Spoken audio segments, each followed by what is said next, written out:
সেটা হলো আল্লাহুম্মা লাকা সুমতু আলা রিজকিকা আফতারতু। এটাও হাদিসে বর্ণিত হয়েছে, কিন্তু হাদিসের সনদ নিয়ে অনেকে কোনোটা নিয়ে আলাপ তুলেছেন, প্রশ্ন তুলেছেন।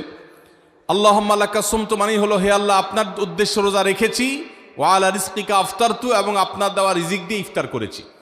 আর ইফতারের আরেকটা দোয়া হলো যাহাবাজ জমা ওয়াবতাল্লাতিল উরুক ওয়া সাবাতাল আজরু ইনশাআল্লাহ। এটা একটা দোয়া। যদি এগুলো দোয়ামূলক নয়, আমরা দোয়া বলছি, এটা মূলত আল্লাহর কাছ থেকে একটা প্রত্যাশা। এর অর্থ হলো যাহাবাজ জমা, আমার পিপাসা দূর হয়ে গেছে। ওয়াবতাল্লাতিল উরুক, আমার শিরা উপশিরাগুলো সব সিক্ত হয়ে গেছে। ওয়া সাবাতাল আজরু ইনশাআল্লাহ, এবং আল্লাহ চাহেন তো এই রোজার বিনিময় আমার সাব্যস্ত হয়ে গেছে আল্লাহর কাছে, এটা স্থির হয়ে গেছে। এটা হলো ইফতারের দোয়া। ইফতারের দোয়াটা কি ইফতারের আগে করব না পরে করব?